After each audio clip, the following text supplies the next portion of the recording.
grand entretien, votre émission avec, pour inviter aujourd'hui, Monsieur Vladimir Fedorovski.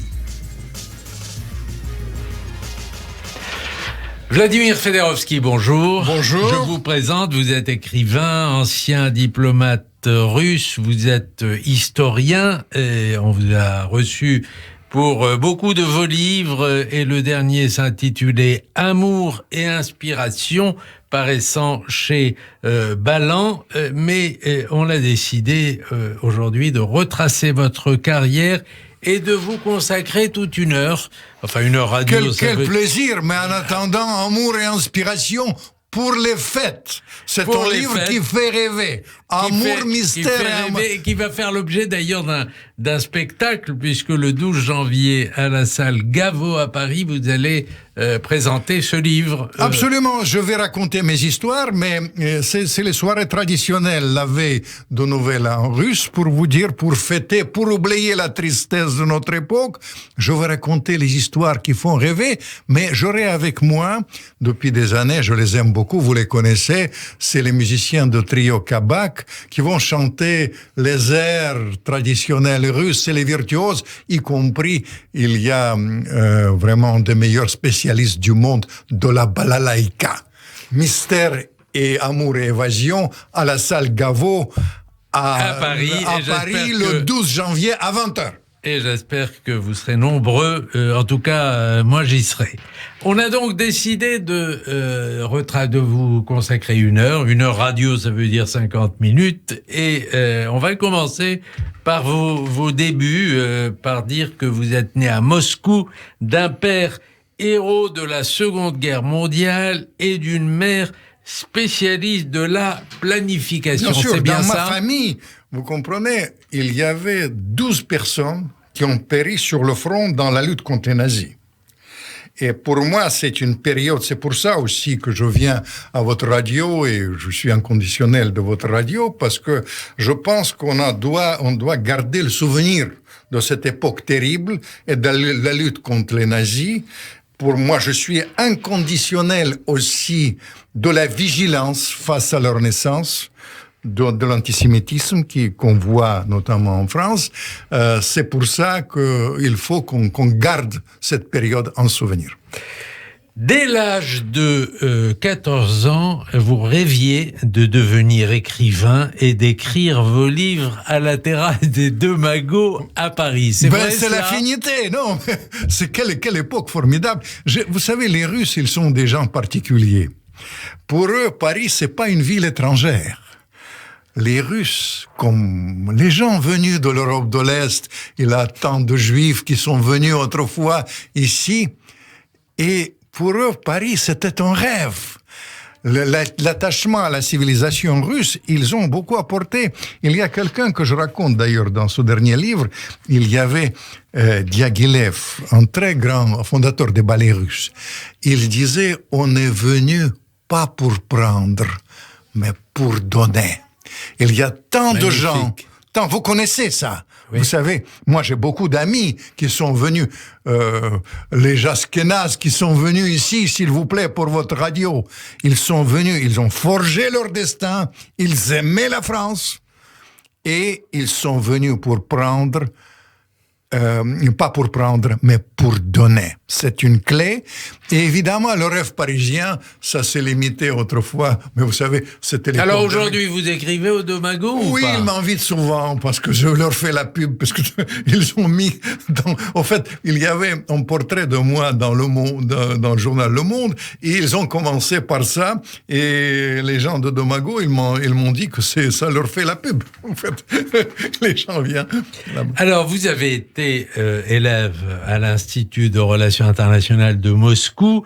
Vous étiez aussi doué pour les langues, le français, l'anglais, l'arabe, et vous êtes plus tard doué aussi pour la diplomatie, puisque vous avez été... J'étais pas un mauvais diplomate, mais je vais vous dire, ma carrière, elle y est avec un hasard.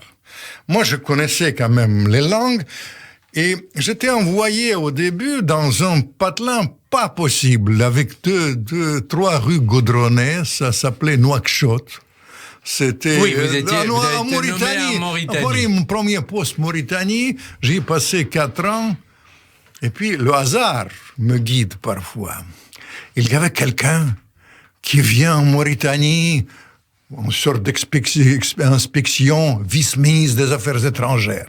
Et il voit le président de l'époque, je lui traduis. Mais à l'époque, j'étais émotif et plus émotif, j'ai crié, au fait. J'étais très audible. Et plus j'étais audible, plus il m'écoutait. Plus il m'écoutait, et plus j'étais audible. Et puis, à la fin de l'entretien, ce monsieur, qui est devenu vraiment un ami plus tard, il m'a dit, Vladimir, vous savez, vous êtes ici depuis 4 ans, c'est le désert, 60 degrés quand même de chaleur, Mauritanie, le désert. Vous avez peut-être marre. Vous savez, je vais vous tester. Je vais vous tester comme interprète au Kremlin. Je dis, pourquoi?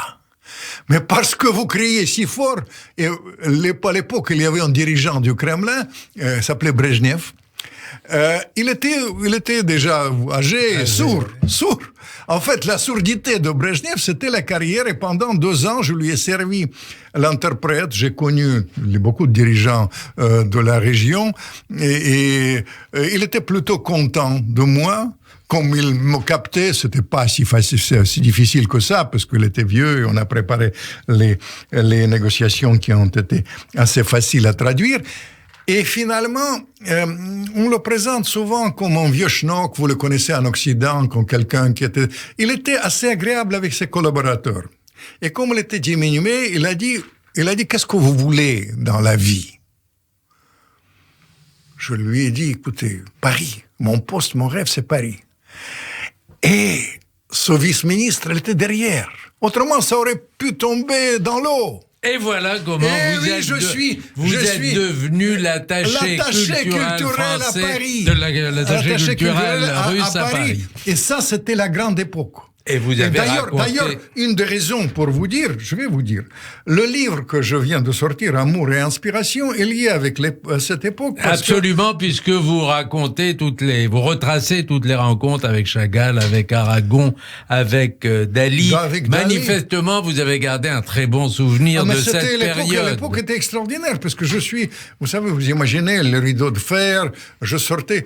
Moi, les gens, les Français, les Russes, ils ont été perturbés parce que j'ai eu soif. Mais vous savez, ces gens-là, ils sont reflets. Je tiens à vous mentionner, juste pour vous rappeler cette période, il y avait, dans ce livre, je raconte cette exposition Chagall, je parle de Chagall notamment, avec qui j'ai des bons rapports. Et il m'a raconté, une fois, à Moscou, il pleuvait, il pleurait, et d'un coup, une calèche s'arrête. C'est l'homme le plus riche de la Russie, un grand collectionneur que vous pouvez voir à cette exposition extraordinaire. Maintenant, avouez-on, Morozov, vous êtes qui? Je suis Chagall. Chagall, et c'est quoi? C'est votre tableau? Combien ça coûte? Je ne sais pas. Qu'est-ce que vous voulez dans la vie? Et l'autre répond, je veux me marier. Et l'autre, il sort les billets. Et c'est grâce à cela, Chagall, il a eu cette muse extraordinaire qui était sa première femme, qui s'appelait Bella. Et je dois vous dire, vous pouvez voir ce tableau dans cette exposition à la Fondation Vuitton. Oui. Maintenant. Vous savez, c'est pourquoi je dis que c'est une période extraordinaire, parce que j'ai connu la lumière qui est passé dans mon âme. Et j'ai noté souvent les phrases qui sont inoubliables pour moi. Quand Gala Dali me disait « J'ai signé les hommes comme les autres signaient les œuvres ». Vous comprenez? C'est les phrases inoubliables. C'est une période qui comptait pour moi, c'est vrai. Alors, vous avez joué, Vladimir Fedorovski, un rôle important. Ça, c'est une partie plus connue dans votre vie, mais je voudrais quand même que vous racontiez un peu comment ça s'est passé, comment vous êtes devenu conseiller de Yakovlev, puis conseiller de Gorbatchev. Bien sûr, mais je vais vous dire, ça c'était plus simple. Quand je suis revenu, j'étais d'ailleurs sur la touche après mon premier poste, pour être franc, mais j'ai eu la chance que j'étais chef de cabinet d'un vice-ministre qui était dans le complot de Gorbatchev. Et chef de cabinet d'office, il passe des choses confidentielles, et comme ça, j'étais dans le complot de Gorbatchev avant qu'il arrive au pouvoir, et j'ai connu ce personnage qui était, au fait, une sorte d'architecte de la perestroïka, Yakovlev, qui, après, compte tenu que je connaissais tout le monde à Paris, il m'a demandé, au fait, mon métier, c'était de vendre Gorbatchev, ou la perestroïka en Occident. Et vous savez comment j'ai réussi? Je vais vous raconter comment je suis, parce que vous savez, finalement, c'est une chose qui nous alerte aujourd'hui. Parce que vous comprenez, aujourd'hui, il y a... Mais vous n'avez eu aucun mal, quand même, à vendre Gorbatchev. Non, pas du tout. C'était quelqu'un de courageux, d'intelligent, de brillant, qui ne pouvait que susciter, de quelqu'un plein d'humanité, ça ne pouvait être que vous faites ça après l'heure. On se connaît depuis beaucoup d'années, des dizaines d'années. Soyons très clairs. À l'époque, quand j'ai commencé, les gens étaient méfiants. Quand j'ai parlé à la télévision autrefois, j'étais quand même souvent à la télévision, vous vous souvenez, les gens ne me croyaient pas. On dit que c'est un diplomate, il baratine, il raconte n'importe quoi, il vend sa camelote. Et vous savez, j'ai changé la donne. Je vais vous raconter comment j'ai changé la donne. Yakovlev, il m'a demandé qu'est-ce qu'il faut faire pour changer l'image de la Russie. Je lui ai dit... écoutez, il faut faire deux choses. Tout d'abord, il faut que les dissidents qui sont condamnés ici, il y en avait deux emblématiques, un grand pianiste qui est devenu mon ami Mikhail Roudi, et puis il y avait Nouriev, qui était condamné à 15 ans de prison parce qu'il voulait danser ici. Il a dit il faut qu'il rentre et qu'il danse là-bas. Je raconte ça d'ailleurs la soirée avec Roudi dans mon livre, et avec Nouriev dans le dernier livre. Et après, je lui ai demandé, vous savez, je lui ai dit, il faut que vous faites effacer la condamnation à l'exil de Sakharov, qui était un grand scientifique, prix Nobel de la paix, s'il vous plaît, mais il était en exil. J'ai joué un rôle sur ça. Comment ça s'est passé? Il est en exil. Toc, toc, toc. L'ouvre, la porte, il y a deux ouvriers. Vous avez demandé le téléphone, monsieur Sakharov? Camarade Sakharov à l'époque. Bon, j'ai rien demandé. Non, vous avez demandé le téléphone. Et puis, 5 minutes après, Gorbatchev lui téléphone, il présente les excuses. Il dit, camarade Sakharov, vous êtes un grand scientifique. Revenez, nous allons changer la donne. Nous allons faire l'ouverture. Il est devenu député, etc. Mais après, ça vient mon rôle. Je vais vous dire, j'ai eu des très bons rapports avec Mitterrand, d'ailleurs. Et je lui ai raconté l'histoire et je lui ai demandé d'inviter Sakharov personnellement. Il a invité Sakharov. Il vient, Sakharov, après le retour à l'exil, la première sortie en Occident. Avec Elena Bonner. Avec Elena Bonner, exactement.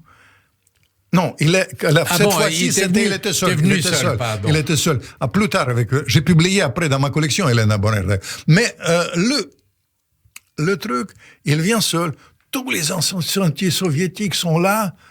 Et j'ai eu un ami, qui est un grand poète, un l'ami de Sakharov, il l'a alerté qu'on peut me faire confiance. Et je viens le voir dans l'avion, je lui ai dit, vous savez, André Dmitch à la Russe, avec son patronyme, c'est important pour moi que vous fassiez une conférence, mais à l'ambassade. J'étais quand même conseiller à l'ambassade, officiel. Tous les anciens soviétiques sont étonnés, Sakharov vient dans ma voiture. Et j'ai réuni, vous connaissez l'ambassade, cette salle un peu bunker là, c'est 600 personnes je crois, mais enfin il y avait presque 1000 personnes. Toutes les télés du monde, c'est la première sortie de dissidents, grand dissident, Sakharov, la première question c'est, vous avez votre nouvel observateur, directeur du nouvel observateur, Monsieur Sakharov, vous savez, vous risquez beaucoup d'être sur la scène avec lui. Sakharov, comme il était un homme affable, il a dit, nous risquons tous. Gorbatchev risque, moi risque, lui il risque, évidemment. Deuxième question, monsieur. Est-ce que vous êtes conscient que vous vendez du vent? Et ça, c'était le jour de ma gloire. Paris Match a publié ma réponse sur la une, sur la couverture. J'ai dit oui, monsieur le directeur, c'est le vent, mais c'est le vent de la liberté. Waouh! Voilà, mon cher. Très Comment joli. on a changé la donne. Et je suis touché que vous êtes souvenu parce que vous savez, je vais vous dire, Gorbatchev, il est aujourd'hui diabolisé en Russie, comme beaucoup de gens, etc. Il pense que Gorbatchev est présenté comme traître, comme idiot, soi-disant des entrées. C'est pas vrai. Je vais vous citer Mitterrand, ma dernière conversation avec Mitterrand. Il me disait, Gorbatchev n'appartient pas au passé, il appartient à l'avenir, parce que c'est l'avenir du monde sans guerre. Alors vous qui avez vécu cette tranche d'histoire, dites-nous pourquoi, qu'est-ce qui a provoqué sa perte? Pourquoi est-ce que cet homme, encore une fois courageux, a connu la chute? Vous savez, il y avait plusieurs questions. Vous avez raison. Moi, je pense que c'est une période extraordinaire puisqu'on a sorti de la fin du communisme sans effusion du sang, c'est la guerre civile. Il restera dans l'histoire, il sera reconnu dans l'histoire plus tard. Mais il a commis... Mais ça n'est pas le cas aujourd'hui en Russie. Non, c'est l'homme le plus haï de l'histoire de la Russie. Le plus haï que tout le monde. Même plus haï que Yeltsin. Yeltsin, il est très haï. Et Yeltsin, il a un tout petit peu, ils ont tous les deux à peu près 2% de sondage. Dans les sondages, dans l'opinion, à mon époque, Yeltsin, il était à 80% d'avis favorables. Aujourd'hui, à 2% d'avis favorables. C'est pour ça que quand mes amis français sont tristes, je leur dis, ne vous inquiétez pas, vous avez encore de la marge pour les sondages. Mais, quand même, pour revenir à ça, vous savez, je vais vous dire, Gorbatchev, sa perte réelle, tout d'abord, elle a commis la première sous l'influence de sa femme, le premier pépin quand il a commencé la campagne d'interdire l'alcool dans le pays qui est fortement alcoolisé avec 30 degrés de froid, c'est difficile pour les Russes. C'est la chute de la popularité. Deuxième chose, il a toujours avantagé son grande inspiratrice, pour rappeler mon livre, Raïssa, dans le pays misogyne. Mais ça, c'est plus mon domaine, c'est plutôt l'image. Sur le fond, je vais vous dire, quand ils ont commis leur grand effort, c'est-à-dire, vous dites que Raïssa, d'une certaine manière, était celle qui dominait dans le couple. Non, c'était beaucoup mieux que ça. C'était une inspiration réciproque. Mais j'ai souvent observé Gorbatchev, vous savez, sans elle, il voulait la toucher. Il voulait toujours s'inspirer d'elle. C'était un couple, c'est Dante et Beatrice. Pour moi, c'était l'exemple, quand je l'ai décrit, je l'écris avec beaucoup de respect, et c'est passionnant pour l'écrivain, pour déchiffrer ça. Mais l'erreur, vous ne la connaissez pas. L'erreur, je vais vous dire, c'est 86. Ils ont été un peu mégalos, un peu rêveurs quand même. Ils se sont trompés sur l'Occident. J'ai présenté les meilleurs, j'ai présenté les gens comme vous, mais l'Occident, c'est pas vous. L'Occident aussi, ça a ses intérêts. Ils ont pensé que l'Occident, il va renvoyer les censeurs. Pas du tout, l'Occident s'en foutait. Il y a un grand ambassadeur américain, Kennan, il s'appelait. Il me disait que ce que l'Occident a fait avec Gorbatchev, c'est la plus grande erreur depuis Jésus-Christ, il m'a dit, de l'Occident. Alors, bon. Oui, pourquoi? Parce qu'ils n'ont pas compris l'enjeu. L'enjeu, c'est la sortie de la guerre, nouveau monde. Il fallait associer de la Russie. Ils ont méprisé la Russie. Mais c'est une autre chose. Là-bas, il a commis en 80... Donc, sa chute, vous l'attribuez à l'opposition de l'Occident à ce moment-là. Non, la compréhension, la chute réelle, l'Occident n'a pas compris. C'est son facteur. Il y avait aussi les astuces, franchement, des Américains qui ont exténué aussi la Russie par la course aux armements, mais ça, c'est la toile de fond. La vraie erreur, c'était l'erreur économique. Parce que, vous détrompez-vous, à la fin de l'Union soviétique, il y avait la baisse de croissance, mais c'était pas si dramatique que ça. Et ils voulaient remédier à ça, ils cherchaient le remède. Ils ont fait, pour vous dire la vérité, tout le contraire des Chinois. Et ça, je suis fier, parce que les Chinois, qu'est-ce qu'ils font? Ils font l'ouverture économique, mais ils tuent. La terreur reste valable. En ce qui concerne les Russes, ils ont fait les deux ensemble, mais quand ils faisaient l'ouverture économique, ils ont donné dans le cadre de l'économie nationalisée l'indépendance financière aux barons des entreprises russes, aux grands directeurs des entreprises russes. C'était 86 et là c'était foutu. Parce que quand ils ont donné cette indépendance, qu'est-ce qu'ils ont fait? Ils ont placé leurs maîtresses, leurs fils, leurs copains à l'Occident et avec la complicité des banques occidentales, ils ont commencé à piller la Russie. Ils ont perdu la gouvernance. Après, ça a rajouté les problèmes évidemment, de gouvernance, cette fois-ci nationale, parce que c'est un pays difficile. Il y avait 15 républiques. En URSS, il y avait des centaines de nations. Et puis la période de Yeltsin. La période de Yeltsin, je vais vous raconter la période d'Yeltsin. Alors, racontez-moi maintenant, non, parce que mais après, je vais vous dire, il faut qu'on structure. Je vais vous dire, je voudrais vous raconter 2 épisodes où ils ont eu raison, mais quand même, quand ils sortaient illégalement. Vous imaginez les chiffres, 150 milliards de dollars par an avec la complicité des banques occidentales. Ils ont pillé l'économie russe et ça c'était dans le pays qui est devenu de plus en plus pauvre. Ils ont perdu la gouvernance, il y avait autant d'Eltsine. Je vais vous dire, ils ont à l'époque, pour vous dire, 50% de la population frôlait le seuil de pauvreté. Mais il y avait, quand ils ont fait ça, il y avait tout de suite la perte de la gouvernance économique et la perte de la gouvernance, cette fois-ci, dans les rapports internationaux. Les bons des républiques, les anciens bons communistes, ils ont commencé à piller aussi. Ils voulaient l'accès au marché, etc., aux banques occidentales, etc., et ça a augmenté les problèmes. Mais en attendant, ils auraient pu gagner. Parce que, je vais vous dire, quand il y avait la chute du mur, d'ailleurs, on doit la chute du mur, soyons très clairs, on doit la chute du mur. C'est pas la chute que vous connaissez. Quand je raconte dans mes livres la face cachée de l'histoire, j'espère à votre antenne, on m'invitera de raconter régulièrement la face cachée du XXe siècle.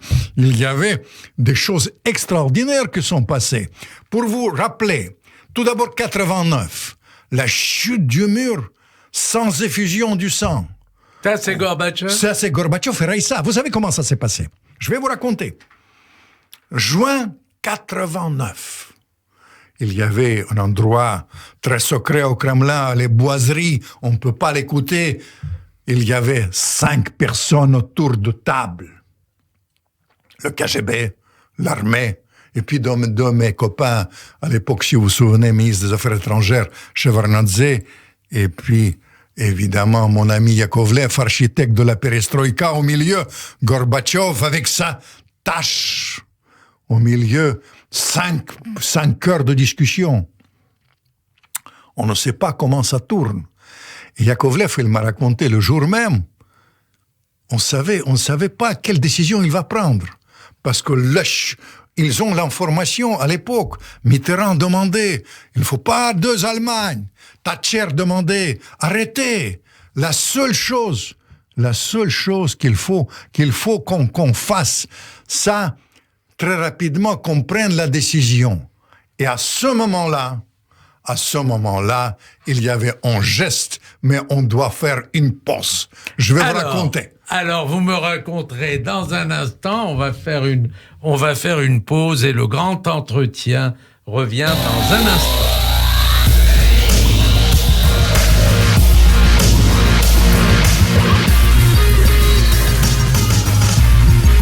Le grand entretien avec notre invité aujourd'hui, Vladimir Fedorovski. On va parler de votre carrière d'écrivain, parce que vous avez beaucoup de livres, vous avez publié mais je termine. un nombre impressionnant de livres, et on va en choisir...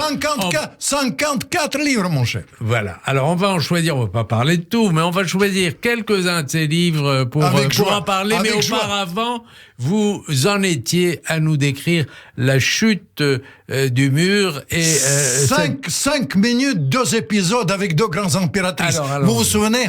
la tension autour de table, juin 89. Gorbatchev, il interrompt la réunion, il part à sa datcha parce que Raïssa détestait qu'il vient en retard au dîner. Et tant qu'il était en voiture, blindé, le ZIL tentait, genre de Lincoln des années 50, mon ami Yakovlev, il prend le téléphone de couleur ivoire avec les sigles de l'Union soviétique et il appelle Raïssa. Il lui dit, bien sûr, on pouvait suivre Mitterrand, arrêter tout ça. Bien sûr, nous pouvons suivre Thatcher, le plan du KGB, pour arrêter... Parce que Mitterrand n'était pas pour la réunification des deux Allemagnes. Il préférait deux Allemagnes. Et Thatcher surtout. Oui, c'est le fameux mot de Moria que j'aime tellement. L'Allemagne que je préfère qu'il y en ait deux. Absolument. Et je vous signale, il prend, et puis il dit, mais si on accepte ça, on est otage du KGB et de l'armée, et dans ce cas-là, dans les meilleurs cas, nous serons chassés du pouvoir, ou bien nous serons tués. Et Raïssa, elle dit, on verra. Le lendemain, Gorbatchev revient, il n'y a pas d'intervention. Et c'est comme ça que la chute de mur a été décidée. Et puis, il y a une autre femme. Et pour après, on parle de mes livres. Vous savez, c'était justement il y a 30 ans. Les gens ne savent pas, parce qu'il y avait bien sûr notre courage. J'étais porte-parole des antiputschistes à l'époque, vous comprenez. Nous avons vraiment fait rentrer la liberté en Russie. Et vous avez escamoté un peu toute une période où vous avez été le conseiller du maire de Saint-Pétersbourg, qui a été le véritable parrain à l'époque, je connaissais d'ailleurs Poutine. Pour vous dire, mais enfin, en attendant, il y a 30 ans, au mois d'août, les chars entrent à Moscou. Gorbatchev est arrêté dans le Midi. Et il y avait, moi j'étais avec Eltsine, on pense tout est perdu, parce qu'il y avait 700 000 hommes du côté des putschistes et nous étions à peine un millier de personnes. À ce moment-là, il y avait une autre femme, une inspiratrice qui va jouer un rôle fatidique. Personne ne connaît cette histoire. Je vous le raconte. Elle voit les chars entrer, elle prend le téléphone de couleur ivoire, avec les sigles de l'Union soviétique. Et elle appelle son chauffeur et après elle part, toujours avec le ZIL Lincoln des années 50, blindé au ministère de la Défense. C'était la femme de ministre de la Défense. Elle se trouvait à l'hôpital du Kremlin puisqu'elle a cassé une jambe. Il y avait une béquille, mais c'était le béquille de Dieu. Elle entre dans son bureau, c'est un énorme bureau de 200 mètres. Elle montre sa béquille, et en montant sa béquille, elle prononce une phrase fatidique. « Vieux connard !» Je parle texto, je fais une enquête. C'était en direction de qui? « Vieux connard, si tu tires sur la foule, c'est terminé avec nous, entre nous. » Et c'était un couple très fusionnel, et le ministre, qui était un grand putschiste, qui était quand même responsable, il a dit « Les chars sont dans la rue, mais ils sont sans munitions. » En fait, quand même, il faut rendre hommage aussi à ces hommes-là. Ils n'ont pas fait comme les Chinois. Ils n'ont pas tiré sur la foule. Les Russes, d'ailleurs, reprochent à ces gens-là qu'ils n'ont pas tiré, mais il faut leur rendre hommage. Finalement, c'est comme ça que le communisme est mort en Russie. Et après, il y avait cette période qui était une période désastreuse d'Eltsine, qui lui-même, d'ailleurs, il a tiré sur la foule, lui. Mais enfin, bref, tout ça, c'était une période difficile. Alors, c'était une période pour vous, où vous avez été diplomate et dans le cercle, dans le premier cercle, si j'ose dire, et vous êtes devenu un écrivain à succès. Une sorte de comtesse de Ségur pour les adultes. Oh, comtesse de Ségur, mais en tout cas, mes livres font rêver. Moi, j'aime raconter, c'est vraiment 54 livres que j'ai fait, et j'aime raconter la face cachée de l'histoire. Ce que je vais faire à votre antenne l'année prochaine, je vous signale. Parce que je vais raconter l'histoire, je serai honoré de faire les chroniques à votre antenne l'année prochaine sur les faces cachées du XXe siècle. Et j'aime raconter les choses dans les coulisses. Vous savez, les mots, le titre de mon dernier livre, c'est pas un hasard. Au fait, j'aime les gens qui inspirent, l'amour et l'inspiration. J'aime les histoires d'amour, mais surtout, j'aime raconter pas la chose visible, mais l'histoire secrète du XXe siècle. Le livre le plus connu, c'est quand même tout le monde a lu, c'est 1 million d'exemplaires. C'est dans le monde, c'est le roman de Saint-Pétersbourg, c'est les livres qui font rêver, parce que j'essaie d'être fidèle dans l'histoire, comme le dernier livre, vous savez, c'est absolument fidèle à ce que l'amour et l'inspiration, parce que c'est basé non seulement sur l'enquête, mais surtout sur ce que j'ai noté à l'époque. Vous comprenez, c'est pas une recomposition. Je note ça à l'époque, je raconte ça volontiers. Il y a le roman de Kremlin, j'ai noté, parce qu'on peut pas parler de tout, mais Les Amours de la Grande Catherine, là, le fantôme de Staline, le roman de l'âme slave, le roman de Tolstoï, l'islamisme va-t-il gagner, Poutine, l'itinéraire secret. Ah, mais j'ai fait un livre, Poutine, l'itinéraire secret, c'est un livre qui est traduit dans le monde entier. Je vais vous dire pourquoi, parce que je raconte... Et puis il y a aussi Poutine de A à Z. De A à Z, parce que il y a encore Dictionnaire amoureux de Saint-Pétersbourg, parce qu'il y a des sujets sur lesquels vous revenez, qui vous tiennent à cœur. Je me tiens à cœur à tel point que vous ne pouvez pas imaginer que vous aimez beaucoup Saint-Pétersbourg. L'année prochaine, vous avez compris que j'aime beaucoup revenir à un autre niveau sur le sujet qui m'intéresse. Par exemple, il y avait, peu de gens savent, mais je tiens à vous annoncer pour la fin de l'année prochaine, un livre qui s'appellera, encore une fois, Saint-Pétersbourg, ça s'appellera D'Artagnan de Saint-Pétersbourg. Il y avait un personnage, personne ne le connaît, mais je viens de raconter aux gens de Figaro, ils vont faire la couverture autour de ça. C'est un Français qui était en Russie, qui était l'amant de 2 impératrices, de la fille de Pierre le Grand. Il a placé il a auteur de deux coups d'État en Russie, et il a inventé Catherine II. Il s'appelait Les Stocks, d'Artagnan de Saint-Pétersbourg. C'est, encore une fois, c'est les livres qui font rêver, mais en même temps, c'est l'hommage aussi à la civilisation française, à l'affinité qui existait quand même. N'oublions pas qu'à l'époque, il y avait déjà cette affinité de l'Atlantique à l'Oural, j'ai failli dire, entre la France et la Russie, parce que Diderot... Et vous avez la nostalgie de cette... Pas du tout, non, je suis persuadé qu'il y a une affinité qui existe pour faire plaisir à vos auditeurs. L'autre jour, j'étais à Tel Aviv. La moitié de Tel Aviv parle russe, comme vous le savez bien. Et il y a les gens, d'ailleurs, d'origine russe qui me disent que nous avons sauvé Israël, mais parce qu'ils sont des gens rudes, quand même. Mais au-delà de ça, je tiens à vous dire, vous comprenez, par exemple, Israël a des rapports... Vous avez connu le personnel politique oui, bien d'Israël, sûr, Netanyahu. Mais prenons des gens d'aujourd'hui. Je vais vous dire, pourquoi je parle de ça? Parce qu'Israël a des rapports privilégiés avec les États-Unis. Mais il a un rapport privilégié avec Poutine. C'est-à-dire, l'un n'empêche pas l'autre. Et l'affinité civilisationnelle existe bel et bien, parce que beaucoup de gens sont venus de la Russie en assumant leurs racines. Vous comprenez? Moi, j'ai parlé, je ne vous cache pas, j'ai parlé avec les étudiants de Tel Aviv, j'étais étonné, tout le monde parlait russe. Vous comprenez? Tout ça, c'est dans cet esprit que je viens à votre station. Je pense qu'on doit assumer, c'est une richesse.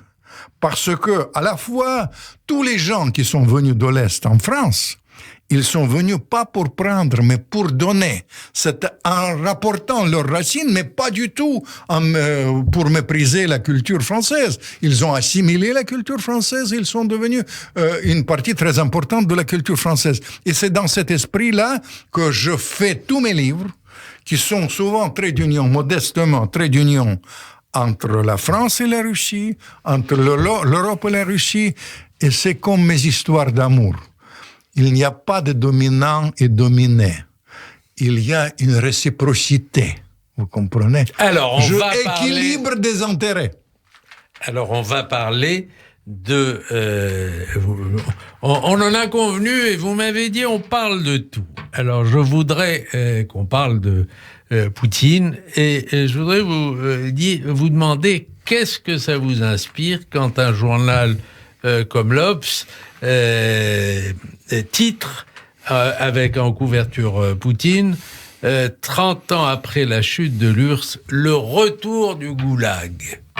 Qu'est-ce que ça vous inspire? Non, mais vous savez, je vais vous dire, le truc, c'est un régime, ce qu'ils veulent dire, c'est un régime autoritaire qui est installé en Russie, mais franchement, Nouvel Observateur, il ne sait pas ce que veut dire goulag. Je suis désolé de vous dire la vérité. Goulag, c'est pas. Il y avait des. Moi, je suis le premier à critiquer Poutine quand il y a des condamnations des gens là-bas. Mais Goulag, c'est des centaines de milliers de gens, sinon des millions. Des gens, tout d'abord, au Goulag, et des gens qui sont fusillés, c'est pas le cas de Poutine. C'est un régime autoritaire. Poutine, il est persuadé que, vous savez, moi, j'ai eu des discussions avec lui autrefois, quand il était à Saint-Pétersbourg. Il est persuadé. Il vous arrive de le voir encore? Non, pas du tout. C'était à l'époque, quand il était secrétaire de mon ami Sobchak. À l'époque, il était chef de cabinet. Après, il était maire adjoint de Saint-Pétersbourg. Personne ne parlait. Poutine, c'est un grand artiste. Il s'effaçait, vous savez, il se présente, comme souvent les hommes politiques, ça arrive en France, que les gens se présentent comme ternes, insignifiants, pour faire monter en grade. Parce que, comme là-bas en Russie, et même en France aujourd'hui, on tire sur les meilleurs, vous comprenez? On ne laisse pas monter en grade les meilleurs, parce qu'ils ont peur des meilleurs. Mais bref, Poutine était complètement effacé, mais il m'a dit à l'époque qu'il était absolument persuadé que la Russie ne peut pas se permettre encore une fois une déstabilisation. Et dans cette déstabilisation, il y a une dérive autoritaire que l'Observateur critique. Alors, il y a quand même, je voudrais vous lire juste Cécile Prieur dans son éditorial, le prix Sakharov dont vous parliez tout à l'heure, Vladimir Fedorovski. Le prix Sakharov qui récompense chaque année des défenseurs des droits de l'homme et des libertés sera remis le 15 décembre par le Parlement européen à Alexis Navalny, le plus connu des prisonniers politiques. Alors, Navalny, c'est déjà une chose, non, mais attendez, c'est l'opposant le plus connu, effectivement. C'est l'opposant le plus connu. Mais il y a une longue liste de répercussions, dans la Russie. Ça n'a rien à voir avec Goulag. Vous savez, je vais vous dire, moi, je vous parle en connaisseur, puisque quand j'ai combattu Staline, je suis anti-stalinien convaincu. On a menti sur Staline, et aujourd'hui, Staline, elle est devenue très populaire. On a exagéré. Même sur le chiffre de Goulag, on a exagéré. Et ça coûte très cher. Alors, utilisons les termes très précis. Je pense que Poutine, c'est un régime autoritaire qui est critiquable. Par exemple, vous mentionnez Navalny, j'ai beaucoup de sympathie pour Navalny. Et je pense que c'est une erreur de l'envoyer en tôle parce qu'il est supposé de voler quelques parfums, en plus les parfums français, s'il vous plaît. Alors, calmons-nous, et à la place de Poutine, je ne sais pas le dire, j'aurais donné une médaille à Navalny, parce que Navalny, vous savez, c'est un mélange assez bizarre. Les gens de Nouvel Obs ne savent pas, mais il va plus loin, par exemple, que Zemmour sur la condamnation de l'immigration. Et c'est un mélange très bizarre entre Mélenchon, Le Pen et Macron. Sur le plan politique, il faut comprendre. Mais je pense qu'il faut voir la priorité. Quand il combat la corruption, il faut soutenir Navalny, et je suis le premier à le soutenir sur ce plan-là. Mais vous comprenez, quand on exagère sur la Russie, il y a une chose qui me gêne. Je vais vous dire laquelle. Vous comprenez, l'intérêt bien compris du monde aujourd'hui, indépendamment de Poutine, c'est pas du tout diaboliser la civilisation russe. C'est au contraire de trouver l'équilibre et le dialogue avec la civilisation russe. Parce que l'alternative à ça, c'est simple, c'est la guerre. Et la guerre, c'est pas l'intérêt de l'Europe, et certainement, c'est pas les intérêts des bien-pensants des auteurs de cet article. Alors, on va faire tout à l'heure un questionnaire Pont-Neuf pour vous connaître davantage. Pont-Neuf, c'est l'émission littéraire de la station où vous étiez déjà passé une fois, mais vous reconnaissez quand même que il y a une répression de l'opposition. Évidemment. Mais attendez, je suis historiquement le premier critique de système de répression bien avant Nouvel Observateur. Mais simplement, l'utiliser le terme de goulag, c'est une bêtise. Vous comprenez? C'est une méconnaissance. Il faut dire les choses telles qu'elles sont. C'est un régime autoritaire, qu'il y a une dérive autoritaire de la part de Poutine. Il faut libérer les prisonniers qui, notamment politiques qui existent, notamment Navalny, ça va sans dire. Mais simplement, on ne peut pas comparer Goulag et le système de Poutine. C'est pas vrai. Alors, nous parlons de Poutine, il en est à son 5e mandat. Il en a marre. Et ça ira jusqu'où? Ça, je pense qu'il en a marre. Parce que, vous savez, diriger la Russie, c'est pas un cadeau. Déjà, diriger la France, c'est pas un cadeau. Mais la Russie, c'est encore beaucoup plus difficile. Je pense qu'il va choisir une sorte de sortie en douceur. Un peu à la Deng Xiaoping, il va prendre un poste honorifique, peut-être du président du conseil quelconque, il va superviser la politique. Vraisemblablement, comme c'est un passionné de judo, il va prendre la présidence du club de judo de la Russie en restant le pilier. Comme autrefois, Deng Xiaoping, il a été président du club de bridge de Pékin en restant le pilier de régime. Mais c'est pas facile, parce que vous comprenez, aujourd'hui, on vit la période très difficile. Pourquoi je suis pour le dialogue et la précision dans les termes? Parce que, vous comprenez, tout le système qu'on a créé autrefois avec Gorbatchev, c'est le système de fusibles, du contrôle des armes est détruit aujourd'hui. Dans le contexte où il y a une évolution vertigineuse de techniques militaires. Aujourd'hui, pour détruire les pays, il faut 12 minutes, rien du tout. Et dans ce contexte-là, c'est vital de rétablir le dialogue entre les... Parce qu'autrement, la solution, c'est simple. Imaginons, parce que vous savez qu'une partie des Ukrainiens, qu'ils ont maintenant l'avantage militaire dans la région de Donbass, qu'ils attaquent demain, ils peuvent prendre Donbass si les Russes interviennent.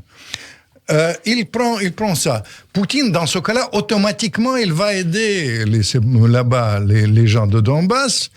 Et dans ce cas-là, l'engrenage. L'Occident, il doit introduire les sanctions très rudes. Il y aura une création de l'alliance militaire et économique avec la Chine. Tout ça, c'est où on peut s'arrêter dans le contexte, je vous dis, où la guerre peut éclater comme autrefois, la veille de la Première Guerre mondiale, à partir des erreurs de l'appréciation, etc. D'où vient la nécessité de voir les choses civilisationnel, comprendre que l'Europe, c'est l'Europe de l'Atlantique à l'Oural, reprendre le dialogue. Pourquoi j'étais vraiment partisan de ce dialogue entre Poutine et Biden? Pourquoi je dis que la France doit renouer avec la grande tradition qui m'est chère? Mon ami Védrine, il dit gallo-méterrandien. La maison commune, l'Europe de l'Atlantique à l'Oural. Et même si on va dans le sens de ces gens-là, de Nouvel Observateur, je tiens à leur dire, moi j'ai connu la sortie du communisme, et je tiens à vous dire que la succession de Poutine et l'arrivée potentiel, ils n'ont pas le vent en poupe, mais potentiel des gens pro-occidentaux en Russie sera beaucoup plus facile s'il y a le dialogue et pas la confrontation. Je suis contre la confrontation et pour un dialogue urgent pour éviter la guerre dans l'Europe. Alors, on va vous faire un questionnaire Pont-Neuf. Pont-Neuf, c'est l'émission littéraire où vous êtes passé déjà, et notamment dernièrement pour parler des muses et des inspiratrices de l'inspiration. Amour et inspiration. Amour et inspiration. Bon, le questionnaire, c'est, vous pouvez répondre, mais pas trop longuement, rapidement. Est-ce que vous êtes ceci ou cela? D'abord, avant d'entrer dans le questionnaire, est-ce que vous vous sentez plus écrivain ou plus diplomate? Non, bien sûr, l'écrivain maintenant. Mais vous ne faites plus que ça aujourd'hui. Je ne fais plus que ça parce que je suis écrivain modestement avec ce livre, l'écrivain 54e livre Amour et inspiration, s'il vous plaît. Et ça, je suis écrivain d'origine russe, le plus édité en France, mais je garde dans mon expérience diplomatique beaucoup de choses. Et puis, c'était la période extraordinaire, comme on a évoqué. Alors, Vladimir Fedorovski, êtes-vous Tolstoï ou êtes-vous Dostoïevski? Tolstoï, sans aucune espèce de doute, parce que Tolstoï, il a écrit comme moi en français d'une manière merveilleuse, notamment les pages inoubliables. Il parlait beaucoup de langues comme vous. Et, bien sûr, Guerre et paix. Il était orientaliste comme moi. Oui. Il a commencé... Mais il parlait hébreu. Alors oui, exactement, vous connaissez ça. Ça, c'est... Alors, êtes-vous Soutine ou êtes-vous Modigliani? Vous savez, par le cœur Soutine, par le goût quand même Modigliani. Êtes-vous Victor Hugo ou êtes-vous Balzac? Balzac sans aucune espèce de doute. Êtes-vous Rachi ou êtes-vous Maïmonide? Alors Rachi, c'est un exégète de la Bible et Maïmonide, c'est un grand philosophe. Non, Rachi, bien sûr, sans aucune espèce de doute. Êtes-vous avec mon attachement à ma venue ici. Êtes-vous Jabotinsky ou êtes-vous Ben Gourion? Ben Gurion, parce qu'un jour, je vais vous raconter la création de l'État Israël dans mes chroniques. Extraordinaires personnages. Ah bon, parce que vous avez aussi des choses à dire sur la création de l'État d'Israël. Évidemment, mais vous savez bien que la diplomatie russe est à l'origine de la création de l'État Israël. Oui, c'est vrai que c'est le premier pays à l'avoir. Il n'y a pas de Russe, il n'y a pas d'État Israël. Ça, c'est après, et c'est pour ça que, comme vous le savez, j'ai participé comme diplomate à rétablissement des rapports pendant Gorbatchev. Ici à Paris, j'étais intermédiaire pour rétablir les rapports avec Israël, et c'est pour ça que je suis si apprécié là-bas. Êtes-vous Facebook ou êtes-vous Twitter? Vous pouvez dire les deux, vous pouvez dire aucun des deux. Facebook, oui, bien sûr. Facebook. Alors, êtes-vous diplomate ou êtes-vous écrivain? Vous nous avez répondu. Évidemment, mais vous savez, on est tout. On est à l'ensemble. C'est mon expérience qui a enrichi formidablement, et je n'aurais pas pu écrire mon livre Amour et Inspiration si je n'étais pas attaché culturel emblématique à Paris. Absolument, et vous avez raconté ça. Manifestement, c'est la plus belle période de votre activité de diplomate. Évidemment que je vais raconter, s'il vous plaît, le 12 janvier, à la salle Gaveau, à 20h, accompagné des musiciens inoubliables et virtuoses de Trio Kabak et le meilleur spécialiste de la balalaïka du monde, Salle Gaveau, le 12 janvier. Vous allez chanter aussi? Je vais raconter avec mon accent les histoires extraordinaires, mais je serai accompagné par les gens qui vont chanter. Absolument. J'ai déjà vu ce spectacle à l'époque du très regretté maire du 16e arrondissement de Goasguen, Paris. mon ami Goasguen, notre ami Goasguen. Goasguen. Nous nous inclinons tous les deux à sa mémoire parce que c'était un grand monsieur. Absolument, qui était attaché beaucoup à votre radio. Absolument, il venait très très souvent. Merci Vladimir Fedorovski, vous étiez aujourd'hui l'invité du Grand Entretien. Bon dimanche à tous.